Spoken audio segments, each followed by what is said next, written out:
सुप्रभात छात्रों, आज की हिंदी तासिका में हम लेखन विभाग की ओर बढ़ते हैं। लेखन विभाग में हमने पिछली तासिका में पत्र लेखन सीखा, तो आज हम कहानी लेखन की ओर अग्रसर होते हैं। कहानी यह हिंदी साहित्य की सबसे लोकप्रिय विधा है। कहानी यानी किसी घटना के रोचक और मनोरंजक पूर्ण वर्णन को कहानी कहते हैं। ये सभी को लोकप्रिय है, यानी कि छोटे बच्चे, बड़े, बूढ़े, जवान सभी को कहानियाँ बड़ी पसंद आती हैं। हमारे दादी नानी जो बचपन में हमें कहानियाँ सुनाया करती थी, इससे हमारा मनोरंजन हुआ करता था। कहानी के द्वारा जिज्ञासा और कल्पना शक्ति के साथ साथ भाषाई कौशल और क्षमताएं भी विकसित होती हैं। तो चलिए हम कहानी लेखन के प्रकार देखते हैं। कहानी लेखन के 3 प्रकार हैं। अब तक हमने सिर्फ कहानी लेखन यह सीखा था, लेकिन प्रकारों के साथ हम कहानी लेखन सीखेंगे। जो हम कहानियाँ लिखते थे वो सिर्फ मुद्दों के आधार पर लिखी जाती थी। तो कहानी लेखन के प्रकार 3 हैं।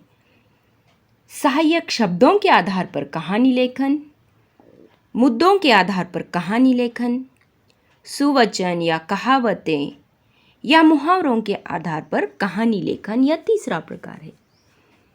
तो पहले हम कहानी लेखन के लिए आवश्यक बातें देखेंगे, उसके बाद ये प्रकार एक एक करके हम समझेंगे। कहानी लेखन के आवश्यक जो बातें हैं वह बातें ये हैं कि रूपरेखा के आधार पर कहानी लिखने से पहले रूपरेखा को 2 से 3 बार पढ़ लेना चाहिए। यानी जिस भी प्रकार की कहानी है, शब्दों के आधार पर हो या मुद्दों के आधार पर हो, उससे पहले हमें ध्यान से 2 या 3 बार पढ़ लेना चाहिए, हमारे ध्यान में ले लेना चाहिए। कहानी लेखन करते समय हर वाक्य पूर्ण तथा क्रम से लिखना चाहिए। कहानी का यथोचित विस्तार होना चाहिए। कहानी लिखते समय उसकी भाषा सरल तथा मुहावरेदार होनी चाहिए। एक घटना पूरी हो जाने के बाद दूसरी घटना के लिए नया परिच्छेद बनाना चाहिए। कहानी लिखने के साथ उसका शीर्षक पूछा जाता है, अतः शीर्षक ऐसा देना चाहिए जो कथावस्तु को व्यक्त करता हो, संक्षिप्त शीर्षक हो, आकर्षक होना चाहिए। कहानी भूतकाल में लिखनी चाहिए। कहानी से क्या सीख मिलती यह भी पूछा जाता है, अतः ध्यान से कहानी पढ़ने पर सीख का पता हमें चल जाता है। कहानी को लिखकर रूपरेखा से मिला लेना चाहिए, जिससे कोई बाहरी बात न आने पाए। शीर्षक और सीख यदि नहीं भी पूछे जाएं तो भी लिखना आवश्यक है। कहानी के प्रसंगानुसार वातावरण का निर्माण होना चाहिए। उदाहरणार्थ, यदि गांव में कहानी घटती है तो गांव का रोचक और सही वर्णन होना चाहिए। कहानी में आए संवाद अवतरण चिन्ह में लिखना अपेक्षित है। कोई भी भाषा का लेखन करते समय विराम चिन्हों का प्रयोग करना आवश्यक है, तभी वह लेखन प्रभावी होगा। अगर कहानी मुद्दों में दी गई है तो उन्हें उत्तर पत्रिका में मुद्दे या शब्द फिर से लिखने की आवश्यकता नहीं है। तो देखिए 3 जो प्रकार हैं, सहायक शब्दों के आधार पर, यानी कि कुछ यहाँ पर शब्द दिए जाएंगे, उन शब्दों को लेकर हमें पूरी कहानी बनानी है। दूसरा आ जाता है मुद्दों के आधार पर कहानी लेखन, जो कि हम ये बचपन से सीखते आ रहे हैं कि मुद्दे दिए जाते हैं, उसको हमें कहानी में बांध लेना चाहिए। और तीसरा प्रकार सुवचन या कहावतें या मुहावरों के आधार पर जो कहानी लेखन है, उसमें सिर्फ एक आध मुहावरा दिया जाएगा, उस पर हमें कहानी लिखनी है, या कहावत दी जाएगी, उस पर कहानी लिखनी है, या फिर कोई एक सुवचन दिया जाएगा, उस पर हमें कहानी लिखनी है। तो हम एक एक करके कहानियाँ आज सीख लेते हैं। पहला जो है सुवचन के आधार पर, यानी कि कहावत या मुहावरों के आधार पर जो प्रकार है, उस प्रकार में से हम एक देखेंगे सुवचन के आधार पर कहानी लेखन। देखिए, जैसी करनी वैसी भरनी, ये एक सुवचन है। अब इसकी कहानी हम पूरी पढ़ लेने के बाद हमें समझ में आ जाएगा कि किस तरह से वो कहानी है। गणेशपुर नामक गांव में एक किसान के घर एक पालतू हाथी रहता था। वह बड़ा चालाक था। उसका नियम था कि प्रतिदिन सवेरे के समय तालाब पर पानी पीने जाता था। उस रास्ते में एक दर्जी की दुकान थी। वह रोज़ उसे खाने के लिए फल देता था। दर्जी यानी टेलर, टेलर जो है उस हाथी को रोज़ाना खाने के लिए फल देता था। हाथी इस उपकार का बदला चुकाने के लिए तालाब से लौटते समय दर्जी को एक कमल का फूल लाकर देता था। इस प्रकार दोनों में गहरी मित्रता हो गई थी। एक दिन दर्जी ने मन में सोचा, क्यों ना आज हाथी के साथ मजाक करूं। जब हाथी प्रतिदिन के नियमानुसार फल लेने आया तो दर्जी ने फल के बदले हाथी की सूंड में सुई चुभा दी। हाथी खून का घूंट पीकर तालाब पर चला गया। देखिए, खून का घूंट पीना, यह मुहावरा इसमें आ चुका है। यानी कि कहानी लेखन करते समय आवश्यक बातों में हमने देखा कि मुहावरे का भी प्रयोग कर लेना चाहिए। तो इस तरह से इस कहानी में हाथी खून का घूंट पीकर तालाब पर चला गया। खून का घूंट पीना, यह मुहावरा इसमें आया है। रास्ते में मन ही मन बदला लेने की युक्ति सोचने लगा। तालाब से लौटते समय वह अपनी सूंड में कीचड़ भर लाया और दर्जी की दुकान में डाल दिया। दुकान में रखे सारे नए कपड़े खराब हो गए। दर्जी अपनी हानि यानी कि नुकसान देखकर पछताने लगा। तो छात्रों देखिए, इसका शीर्षक वही है जो हमने ऊपर देखा है, सुवचन, जैसी करनी वैसी भरनी, यही उसका शीर्षक भी हो गया। तो हर कहानी को सीख देना आवश्यक है। यानी कि इस कहानी से हमें यह सीख मिलती है कि जैसा बीज बोओगे वैसा फल पाओगे। यानी कि जो करेंगे वही भरेंगे। ये हो गई तीसरे प्रकार की कहानी का जो है प्रकार, सुवचन, कहावत या मुहावरों के आधार पर में से एक हमने सीख ली, सुवचन के आधार पर कहानी। दूसरी कहानी जो है अब हम देखेंगे, शब्दों के आधार पर कहानी।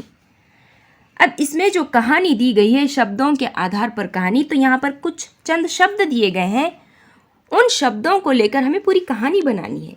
तो शब्द हैं, देखिए, स्त्री, अन्न, पत्थर, चोरी, महात्मा, न्याय। ये कुछ शब्द हैं, इस पर हमें कहानी बनानी है। तो यहाँ पर कहानी का शीर्षक और सीख भी दिया गया है। पहले हम कहानी पढ़ लेंगे। शीर्षक जो है महात्मा का न्याय, यह दिया गया। पूरी कहानी पढ़ने पर हमें समझ में आ जाएगा कि ये बहुत उचित शीर्षक है। देखिए, रामपुर नामक गांव में लोग आनंद की जिंदगी व्यतीत करते थे। एक बार एक स्त्री ने किसी के घर से अन्न चुराया, क्योंकि मांगने पर भी उसे कुछ खाने को नहीं मिला था। यह चोरी करते हुए पकड़ी गई। लोगों ने स्वयं निर्णय लिया कि इसे सजा दी जाए। एक परिच्छेद बन गया है। तो कहानियों में लिखते समय परिच्छेद बनाकर हमें कहानियाँ लिखनी है। 3 से 4 परिच्छेदों में या उससे ज़्यादा भी परिच्छेद में हम कहानी लिख सकते हैं। अगला परिच्छेद, लोग उस पर पत्थर फेंकने लगे। वह चिल्लाने लगी, पर किसी ने उसकी एक न सुनी। उसी समय वहाँ से एक महात्मा गुजरे। उन्होंने जब यह देखा तो इसका कारण पूछा। लोगों ने उस अन्न चुराने वाली की सारी घटना कह सुनाई और कहा कि अब आप ही इसका फैसला करें। महात्मा ने लोगों से कहा कि इसे दंड अवश्य मिलना चाहिए, क्योंकि इसने अन्न चुराने जैसा पाप किया है। यह सुनकर गांव वाले प्रसन्न होकर उसे दंड देने के लिए उतावले हो गए। देखिए, इस कविता में भी मुहावरा आ गया है, उतावले हो जाना। महात्मा ने उन्हें रोका और कहा, पहला पत्थर वह मारे जिसने जीवन में कभी कोई पाप नहीं किया हो। यह सुनकर सब लोग एक दूसरे का मुंह देखने लगे, क्योंकि वहाँ कोई ऐसा नहीं था जिसने कभी कोई पाप न किया हो। सब लोगों के हाथों से पत्थर गिर गए। सभी ने महात्मा से क्षमा मांगी और उस स्त्री को माफ़ कर दिया।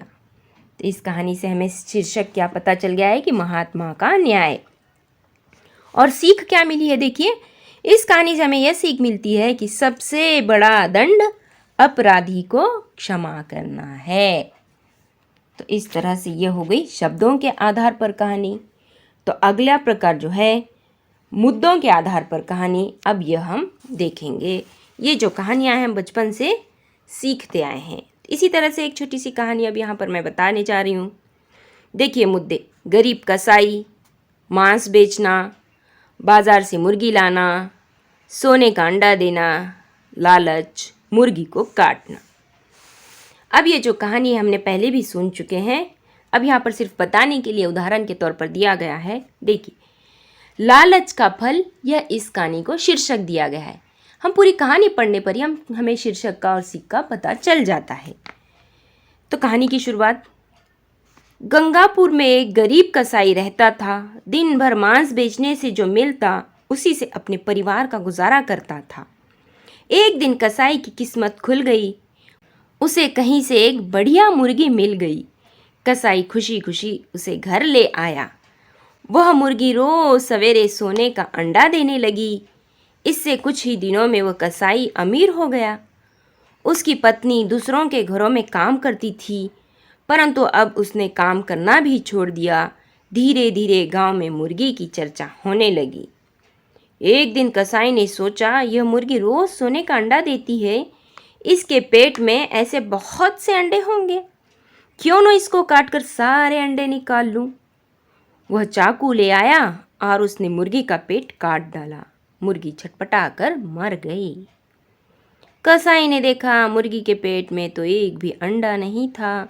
रोज जो अंडा मिलता था अब वह भी नहीं मिलेगा, क्योंकि मुर्गी तो मर चुकी थी। कसाई अपनी मूर्खता पर पछताने लगा।